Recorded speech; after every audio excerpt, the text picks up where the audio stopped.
శ్రీ గురువే నమః. ఓం శ్రీ మాత్రే నమః. ఓం సర్వమంగళాయ నమః. ఈరోజు చిరోరేఖ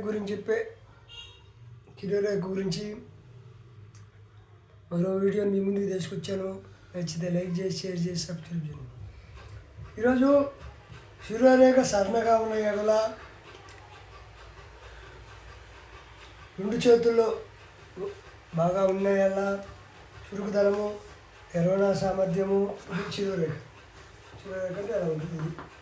ఆయుషరేఖ పైన ఉండొచ్చు, లేకపోతే ఇలా విడిగైనా ఉండొచ్చు. అంటే ఆయుషరేఖ పక్కన ఉంటుంది. అదేవిధంగా నిర్వహణ సామర్థ్యము, మంచి సలహాలు ఇచ్చుట, అధికారం చలాయించుట, లోకజ్ఞాని అని పేరు పొందింది. అదేవిధంగా పొడవైన చిరోరేఖ ఉంటే ప్రతిభ, ప్రతి విషయంలో ఓర్పు, ముందు చూపు, మంచి గుణం ఉంటుంది. అదేవిధంగా చంద్రస్థానం మీద వాలి ఉన్న ఈ రేఖ అనేటువంటిది చంద్రస్థానం మీద ఇలా వచ్చి చంద్రస్థానం మీద కొన వచ్చారు. వాళ్ళు ఉన్న చౌక్యము, నిర్మల భావోద్వేగము, తేజవంతులుగా పేరు ప్రఖ్యాతులు పొంది మంచి జ్ఞానవంతులయ్యి సాంఘికంగా మంచి పేరు, అదృష్టం కలిగేది. అదేవిధంగా వెడల్పు ఉన్న ఈ రేఖ అనేటువంటిది వెడల్పు ఉన్న మంచి బుద్ధి, మర్మాలు ఉన్నను, మంచి బుద్ధి ఉన్నను, అవతలవాడు ఏం చేస్తాడో మర్మం గ్రహించలేరు. అదే విషయం. అవతల వ్యక్తి మర్మం గ్రహించలేనప్పుడు మనం ఎవరికి ఏం చెప్పినా వెళ్ళలేదు, తెలియదు. మర్మం గ్రహించలేరు. తరచు అశాంతి, దుష్ట సహవాసంతో కాలం గడుపుతారు. వాళ్ళే నమ్ముతారు, దుష్టులతోనే నమ్ముతారు, వాళ్ళతోనే కాలం గడుపుతారు. అదేవిధంగా లోతుగా ఉన్న ఈ బుద్ధిరేఖ వల్ల మంచిదే కానీ, లోతుగా ఉన్న బుద్ధిరేఖ మంచిదే కానీ, తక్కువ లోతున్న అల్పబుద్ధిని చూడు. ఈ రేఖ లోటు లేకుండా పైన కానీ ఉంటే అల్పబుద్ధి ఉండదు. అంటే బుద్ధి మంచిదా కాదని తెలియజేయడానికి బుద్ధిరేఖ. అదేవిధంగా పొట్టి చిరోరేఖ, ఈ రేఖ అనేది చూడండి. ఆయుష్ రేఖ చాలా పొడుగుంది, బుద్ధిరేఖ అనేది చాలా చిన్నగా ఉంది. పొట్టి బుద్ధిరేఖ వల్ల పొట్టి లేక చిన్న చిరోరేఖ వల్ల ఆయుష్ వృద్ధి తక్కువ. అదేవిధంగా దురదృష్టవంతులు,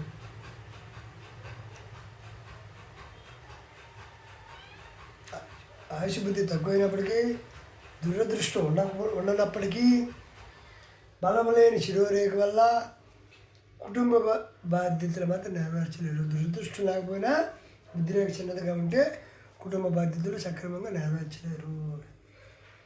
పురుషులకి కుడి హస్తము, స్త్రీలకి ఎడమ హస్తము చూసి ఫలితాలు చెప్పాలని పండితులు చెప్పి ఉన్నారు. అదేవిధంగా ఏ రేఖ కూడా నలుపు రంగులో ఉండరాదు. అదేవిధంగా వెడల్పు రేఖ, ఈ రేఖ అనేది వెడల్పు చిరోరేఖ వల్ల శరీర బలము, శ్రమజీవిగా ఎంత కష్టపడినా పూట కూడా జరిగే విధంగా ఉండదు. శిరోరేఖ వెడల్పుగా ఉంటే ఎంత కష్టపడినా పూట గడవని వ్యక్తిగా ఉండును. అదేవిధంగా బుద్ధిరేఖకు, ఆయుష్ రేఖకు ఎక్కువ ఈ రెండు రేఖలకి ఇది ఆయుష్ రేఖ, ఇది ఆయుష్ రేఖ, ఇది బుద్ధిరేఖ. ఈ రెండు రేఖలకి, ఆయుష్ రేఖకి బుద్ధిరేఖకి గ్యాప్ లేదా స్పేస్ ఎక్కువ ఉంటే పిచ్చి సహవాసము ఎక్కువ ఉంటుంది. పిచ్చి వాళ్ళతో సాహసం చేసే గుణం ఉంటుంది. అదేవిధంగా కొద్ది స్పేస్ అనేది తక్కువ ఉంటే స్పేస్ చూడు. ఆయుష్ రేఖ, బుద్ధిరేఖ స్పేస్, ఈ రెండు రేఖల స్పేస్ కొద్దిగా ఉంటే, ఈ విధంగా ఎక్కువ ఉంటే పిచ్చి వాళ్ళతో సహవాసం చేస్తారు. ఈ స్పేస్ అనేది తక్కువ ఉంటే, ఆయుష్ రేఖ, బుద్ధిరేఖ స్పేస్ తక్కువ ఉంటే లాయర్లకు, ఉపాధ్యాయులకు, బోధకులకు బాగా అనుకూలంగా ఉండను. వీరికి ఆయుష్ రేఖ, బుద్ధిరేఖ గ్యాప్ కలవకుండా గ్యాప్ తక్కువ ఉంటే ఉపాధ్యాయులు, లాయర్లు, బోధించేవారు, గురువులకి బాగా అనుకూలంగా ఉండను. అదేవిధంగా బుద్ధిరేఖ చివర ఖండింపబడి ఉన్న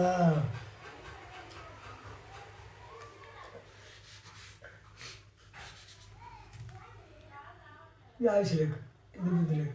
ఈ కొన అనేటువంటిది చూడండి, బుద్ధి రేఖ కొసదా ఇదే ఖండించబడి ఉన్న ఒక అడ్డు రేఖ, ఖండించబడి ఉన్న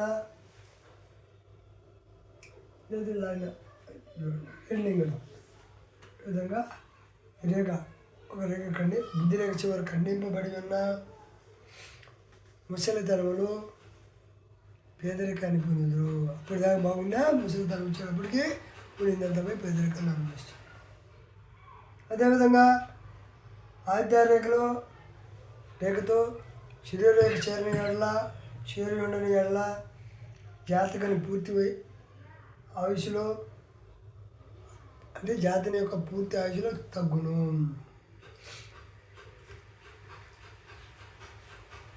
ఇప్పుడు ఇది ఆయుష్ రేఖ, బుద్ధి రేఖ. ఈ రెండు రేఖలు పూర్తిగా ఈ బుద్ధి రేఖ నుంచి ఆయుష్ రేఖలో కలవాలి. ఇది విడిగా బయలుదేరింది, ఇది విడిగా బయలుదేరింది. ఈ విధంగా ఆయుష్ రేఖతో బుద్ధి రేఖ కలవకుండా బయలుదేరితే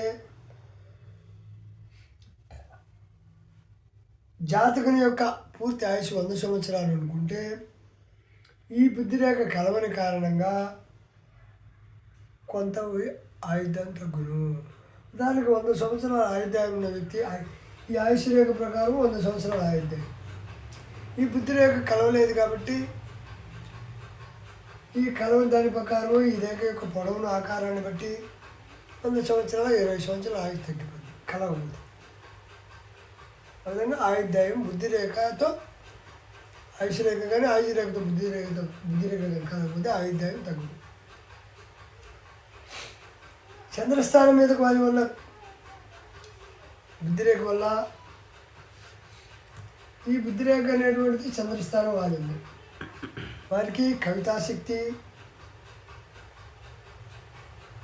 కల్పనాశక్తి, శాస్త్రజ్ఞానము,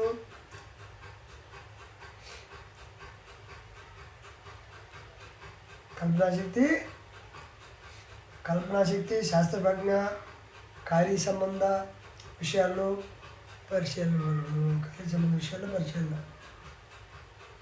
కార్య సంబంధ విషయాలు బాగా పరిశీలించేటువంటి లక్షణాలు ఉంటాయి. అదేవిధంగా ఈ సమయంలో చంద్రస్థానము, ఈ శుక్రస్థానము విశాలంగా ఉన్న లేదా బాగా అడ్డు రేఖల్లో కన్నా బాగా అమిరి ఉన్న శృంగార కరుణ ఆశయమును గుర్తించేవాడుగా, అద్భుత కథలు ప్రపంచానికి అందించేవాడుగా ఉంటాడు. అందించేవాడుగా ఉంటాడు.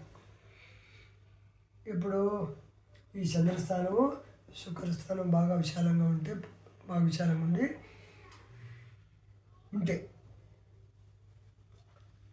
ఈ శివరేఖ చంద్రస్థానం పోయి వాలి కూడా చంద్రస్థానం మీదకి సూర్యరేఖ వాలి ఉండి చంద్రస్థానము శుక్రస్థానం బాగా విశాలంగా ఉంటే, చంద్రస్థానం బాగా విశాలంగా ఉంటే ఆ విధంగా ప్రపంచానికి అనేక కథలు, శృంగార జీవితం బాగుంటుంది, కథలు అందిస్తారు, కవితలు ఉంటాయి, ఆశయం ఉంటుంది. అదేవిధంగా చిటికిన వేలు ఇదే సమయంలో చిటికిన వేలు ప్రథమ కనుపు, ప్రథమ పర్వము విభికున్న చిటికిన వేలు ప్రథమ కనుపు అంటే ఇది, ప్రథమ పర్వం అంటే ఇది. ఈ కనుపు ఈ పర్వం రెండు విబ్బి ఉన్నా, ఇది ఎత్తున్నది, ఈ పర్వం ఎత్తు ఉన్నా. సాహిత్య జ్ఞానము ఎక్కువ, గ్రంథ రచనలు చేయను. అదేవిధంగా బుద్ధిరేఖ మీద ఇదే దిగున తెల్ల మచ్చలు చుక్కలు ఉన్నా, ఈ బుద్ధిరేఖ చివర తెల్ల మచ్చలు నల్ల మచ్చలు ఉన్నా,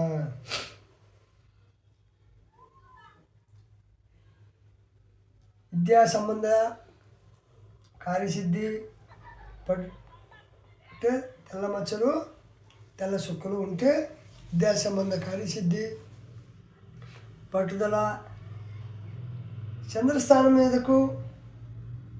మీద చిన్న సూక్ష్మరేఖలు బలపరచును. అంటే బుద్ధి రేఖ మీద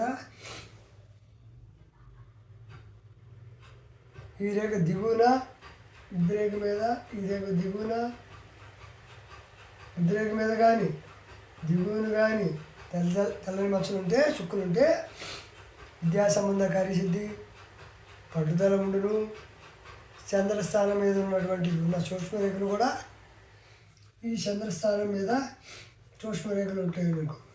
అవి కూడా ఈ యొక్క విద్యా సంబంధ విషయాన్ని బలపరుచుకున్నాం. కాబట్టి వీడియో నచ్చితే లైక్ చేయండి, షేర్ చేసి సబ్స్క్రైబ్ చేయండి.